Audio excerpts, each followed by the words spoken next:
चलिए अब बढ़ते हैं हम प्रश्न नंबर 5 की ओर। प्रश्नावली 16.2। एक ठोस बेलन का संपूर्ण पृष्ठीय क्षेत्रफल दिया गया है 462 वर्ग सेंटीमीटर। यह हमें संपूर्ण पृष्ठीय क्षेत्रफल दिया गया है बेलन का। इसका वक्र पृष्ठीय क्षेत्रफल संपूर्ण पृष्ठीय क्षेत्रफल का 1/3 है। तो बेलन का आयतन ज्ञात करो। तो सबसे पहले जो दिया गया है वह लिखते हैं। क्या दिया गया है? बेलन का संपूर्ण पृष्ठीय क्षेत्रफल। बेलन का संपूर्ण पृष्ठीय क्षेत्रफल हमें दिया गया है 462 सेंटीमीटर स्क्वायर। आगे दिया गया है कि इसका जो वक्र पृष्ठीय क्षेत्रफल है बेलन का, वो संपूर्ण पृष्ठीय क्षेत्रफल का 1/3 है। तो हम इसको अगर व्यवहारिक भाषा में माने तो ऐसे लिख सकते हैं कि भाई जो वक्र पृष्ठ का क्षेत्रफल है वो संपूर्ण पृष्ठीय क्षेत्रफल का 1/3 है। तो संपूर्ण पृष्ठीय क्षेत्रफल का 1/3 यानी कि संपूर्ण पृष्ठ के क्षेत्रफल में हम 3 का भाग दे देंगे तो वक्र पृष्ठ का क्षेत्रफल आ जाएगा। वक्र पृष्ठ का क्षेत्रफल संपूर्ण पृष्ठीय क्षेत्रफल का 1/3 है। वक्र पृष्ठ का क्षेत्रफल है संपूर्ण पृष्ठ के क्षेत्रफल का 1/3। तो अब हम यदि संपूर्ण पृष्ठ के क्षेत्रफल में 3 का भाग देंगे तो वक्र पृष्ठ का क्षेत्रफल आ जाएगा ना। ये बात आई कि नहीं आई समझ में? तुम्हें आधा आधा करने को कहते हैं कि भाई तुम्हारे पास 50 रुपए, इसका आधा आधा कर लो। तो तुम क्या करते हो? 2 का भाग देते हो ना। फटाफट 2 का भाग दे दिया। अब मैं तुमसे बोल रही हूँ कि तुम्हारे पास 75 रुपए हैं, इसको 3 भागों में बांट लो यानी 1/3 कर लो। तो तुम 3 का भाग दोगे ना 75 में। इसी तरीके से मैं बोल रही हूँ कि संपूर्ण पृष्ठीय क्षेत्रफल 462 है। संपूर्ण पृष्ठीय क्षेत्रफल मतलब जो अपना बेलन हो गया या सिलेंडर हो गया ना, उसका वो वक्र पृष्ठ वाला और दोनों आधार वाला, यानी टोटल कितना दे रखा है? 462।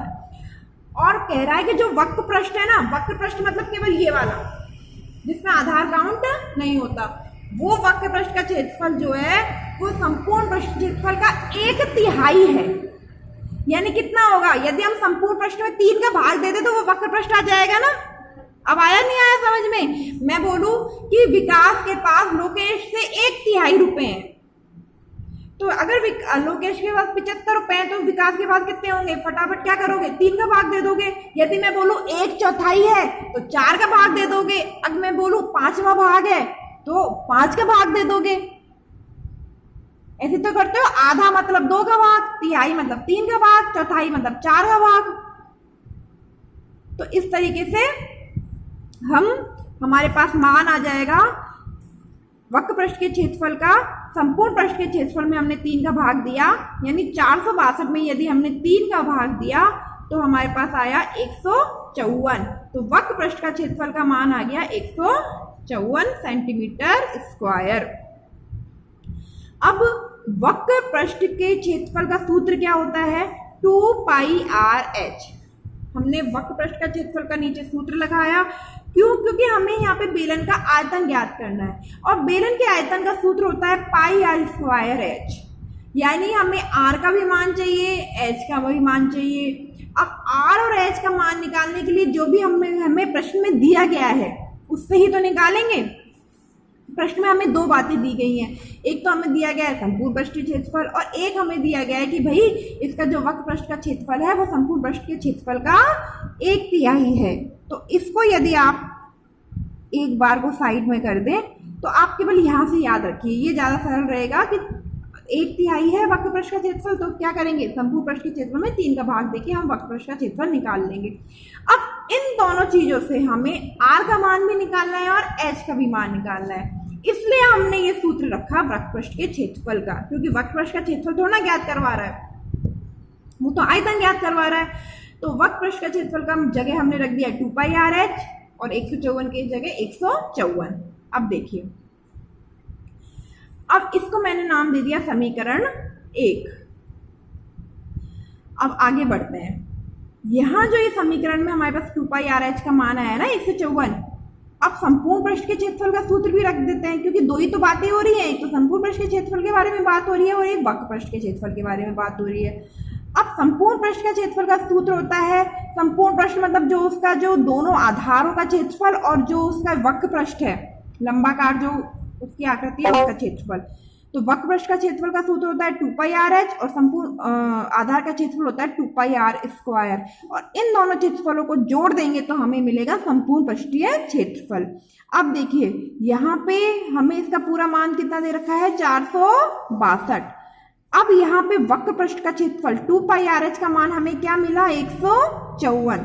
तो समीकरण 1 से मान रखने पर, समीकरण 1 में क्या दे रखा है आपको 2πr(h) का ही तो मान दे रखा है। तो इस 2πr(h) का मान जो कि 154 है उसको उठा के इस 2πr(h) की जगह ऐसा का ऐसा रख दिया।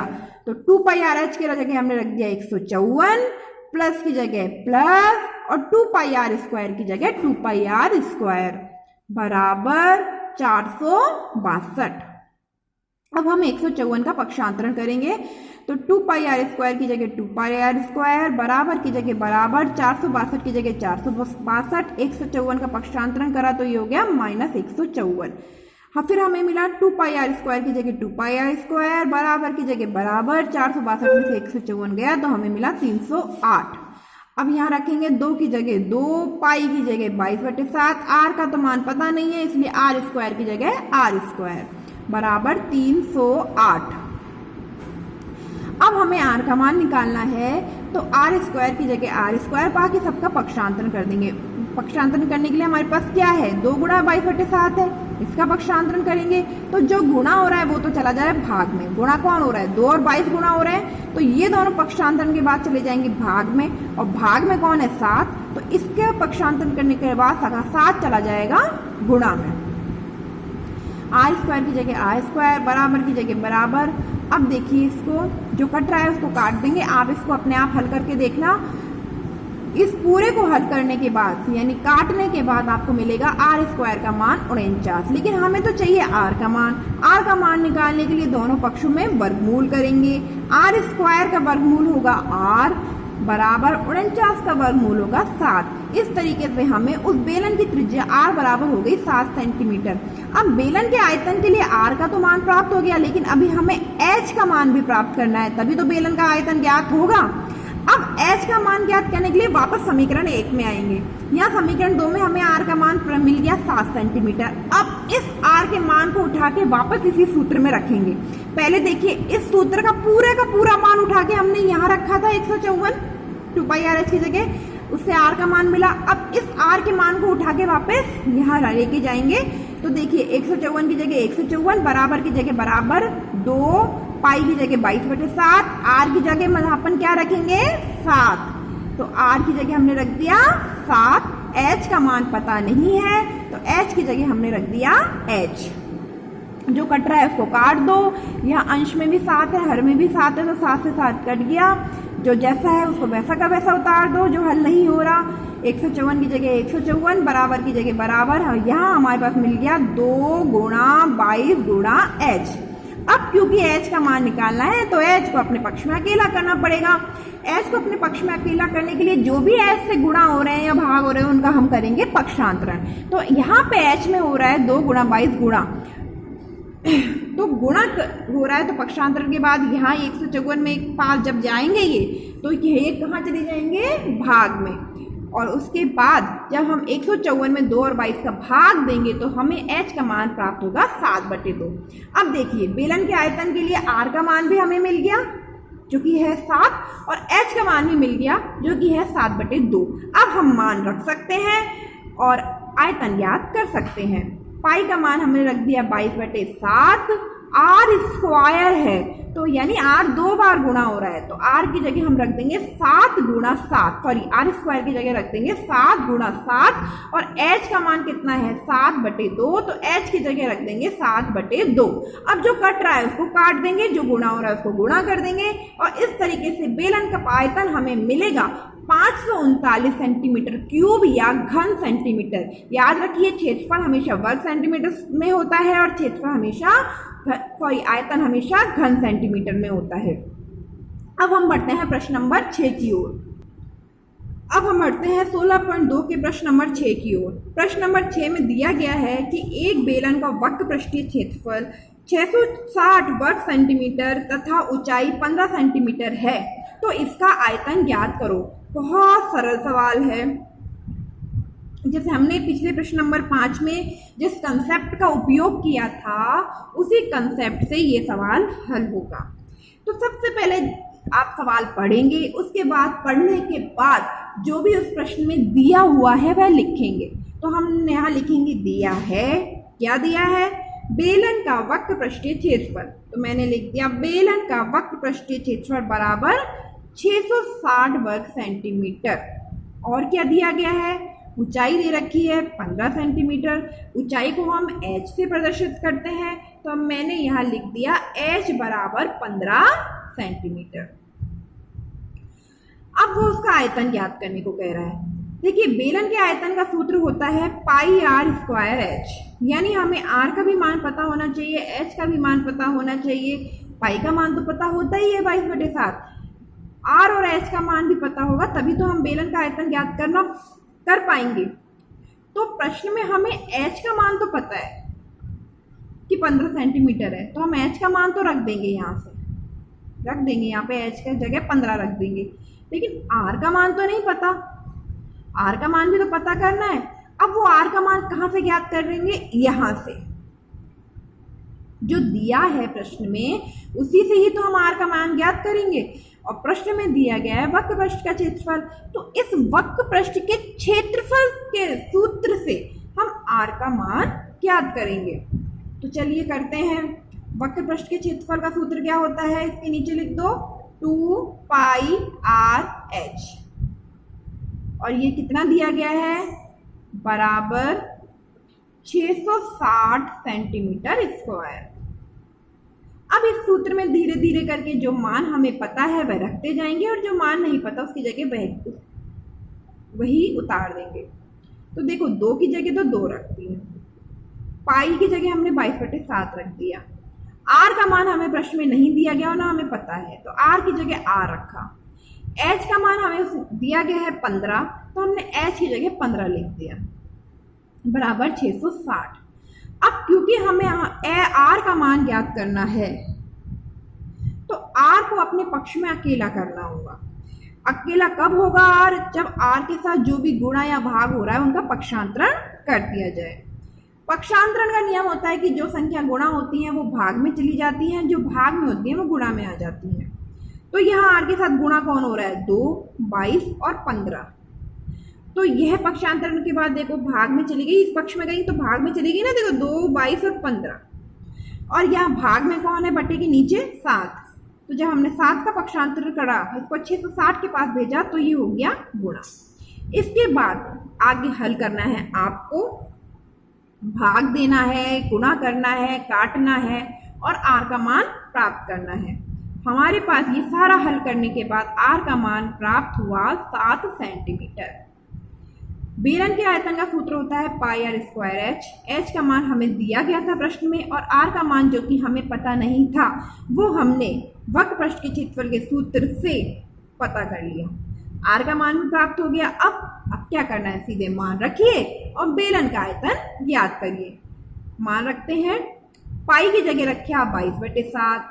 आर स्क्वायर यानी आर का मान है 7, तो आर स्क्वायर हो गया 7 गुणा 7, और एच का मान हमने रखा 15, तो एच की जगह रख दिया 15।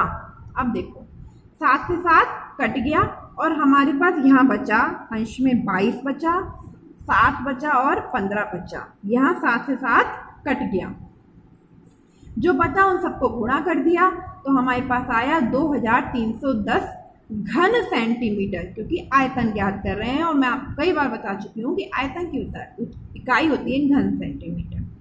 इस तरीके से प्रश्न नंबर 6 हल करेंगे, जो कि एक बहुत ही आसान सवाल है। अब बढ़ते हैं हम प्रश्न नंबर 7 की ओर।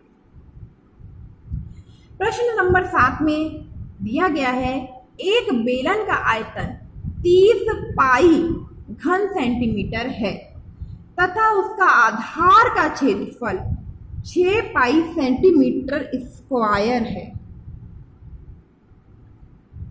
क्षेत्रफल हमेशा स्क्वायर में होता है। बेलन की ऊंचाई ज्ञात करो। देखिए दिया क्या गया है, मैं आपको हमेशा कहती हूँ प्रश्न में जो पहले दिया है उसको लिखो। दिया है बेलन का आयतन, कितना दिया है, 30 पाई घन सेंटीमीटर।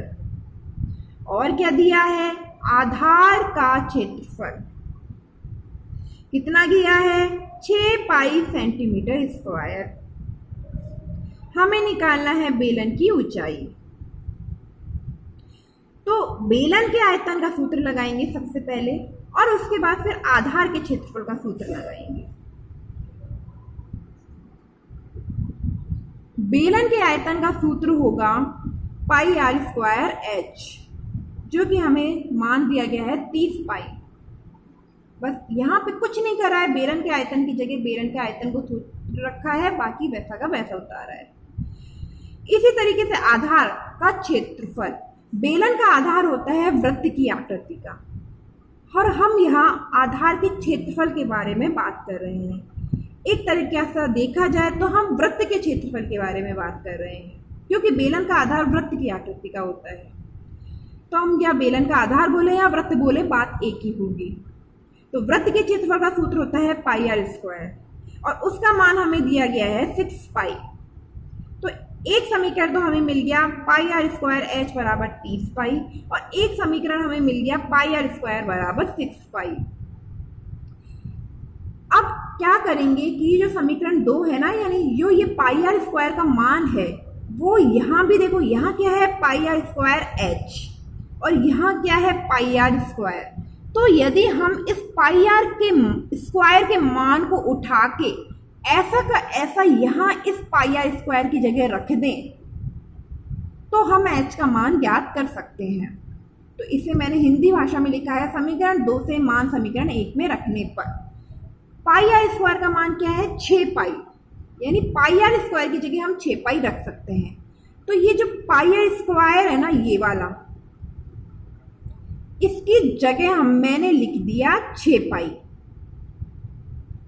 इस पाई आर स्क्वायर की जगह हमने लिख दिया 6 पाई। अब h तो ऐसा का ऐसा रह गया, तो h को वैसा का वैसा उतार दिया, बराबर के जगह बराबर और 30 पाई की जगह 30 पाई।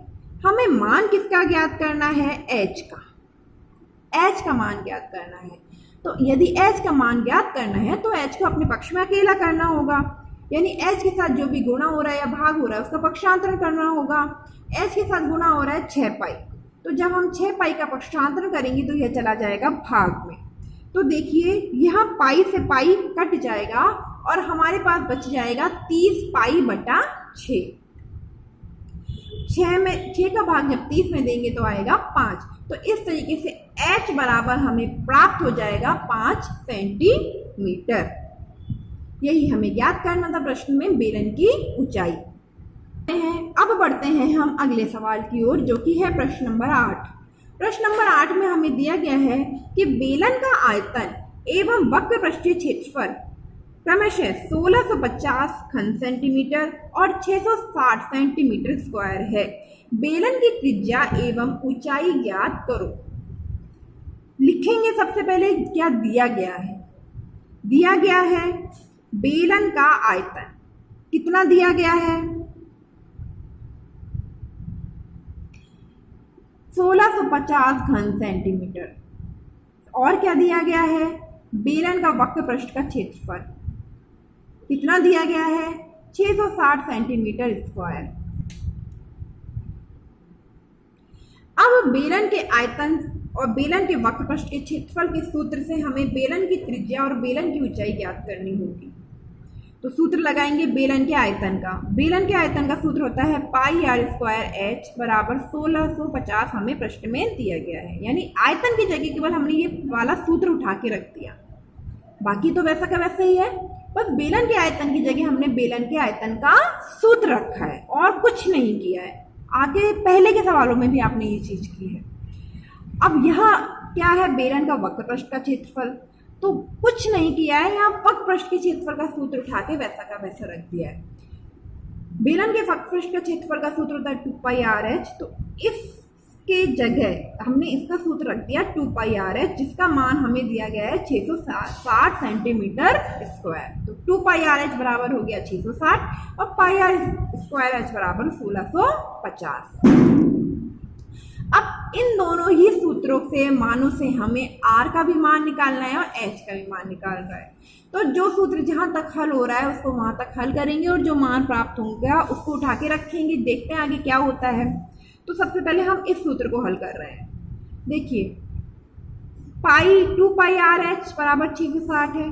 सबसे पहले मैंने 2 का पक्षांतरण करा, 2 पाई का सॉरी, क्योंकि आर और एच दोनों के मान ही हमें नहीं पता है और ये दोनों ही मान हमें ज्ञात करने हैं। तो पक्षांतरण करा तो 2 पाई क्योंकि गुणा हो रहा है आर एच से, तो पक्षांतरण के बाद ये चला जाएगा भाग में। या तो इस तरीके से कर लीजिए या फिर यहाँ पे पाई का मान आप पहले ही रख के हल कर लीजिए। मैंने पहले 2 पाई का पक्षांतरण करा है, उसका बाद मान रखा है। तो आर एच की जगह आर एच, बराबर की जगह बराबर 660, 2 की जगह 2 बटे के नीचे, अब पाई की जगह का मान है 22/7, तो पाई की जगह हम रखेंगे 22/7, जो बटा 7 नीचे न जाके हम ऊपर लिख देंगे बटे 7। अब जो कटेगा उसको काट देंगे और इस तरीके से आर एच का मान हमें प्राप्त होगा 105। अब जो ये आर एच का मान प्राप्त हुआ है उस आर एच के मान को हम यहाँ इस सूत्र में रखेंगे। यह हमारे पास है पाई आर स्क्वायर एच, जिसको हम ऐसे भी लिख सकते हैं पाई आर इंटू आर एच, क्योंकि आर स्क्वायर का मतलब होता है आर अपने आप में 2 बार गुणा हो रहा है। अब ये वाला जो आर एच है ना, इसकी जगह ये वाला मान आर एच का जो ये मान है 105 हमें मिला है वो रख देंगे। तो देखिए पाई आर की जगह पाई आर और जो ये आर एच है इसकी जगह मैंने रख दिया 105, बराबर की जगह बराबर, 1650 की जगह 1650। अब हमें निकालना है आर का मान। आर का मान निकालने के लिए आर को अपने पक्ष में अकेला करना होगा। अकेला करने के लिए जो भी गुणा भाग है उनको पक्षांतरण कर दो। तो पाई का पक्षांतरण करा और 105 का पक्षांतरण करा, ये दोनों चले गए भाग में, क्योंकि ये यहाँ आर से गुणा हो रहे हैं। आगे देखिए आर की जगह आर, बराबर की जगह बराबर, 1650 की जगह 1650। पाई का मान होता है 22/7, तो पाई की जगह हम रख देंगे 22 और बटे 7 जाएगा ऊपर और ये रह जाएगा 105। अब आपके हल करना है, आपको जो कट रहा है वो काट देना और मैंने हल किया तो मुझे प्राप्त हुआ आर बराबर 5 सेंटीमीटर। अब यहाँ पे आर का मान हमें प्राप्त हो गया 5 सेंटीमीटर। अब और क्या ज्ञात करना है, ऊंचाई यानी एच का मान। तो यहाँ जो आर एच बराबर 105 है उसमें यदि मैं इस आर की जगह 5 रख दूं यानी आर का मान रख दूं तो देखिए एच अकेला हो जाएगा और हम एच का मान ज्ञात कर सकते हैं। तो बस अब यही करना है, आर का मान जो 5 सेंटीमीटर प्राप्त हुआ है उसको समीकरण 2 में रखने पर आर का मान 5 सेंटीमीटर समीकरण 2 में रखने पर, समीकरण 2 क्या है, आर एच बराबर 105, तो आर की जगह हमने रखा 5 और एच की जगह एच, क्योंकि एच का मान तो हमें ज्ञात करना है ना। बराबर की जगह बराबर, 105 की जगह 105, एच की जगह एच, बराबर की जगह बराबर। अब 5 का पक्षांतरण किया तो ये चला गया भाग में और एच का मान प्राप्त हो गया 21 सेंटीमीटर। तो इन दोनों सूत्र से हमें आर और एच दोनों के मान प्राप्त हो गए और यही हमको ज्ञात करने थे।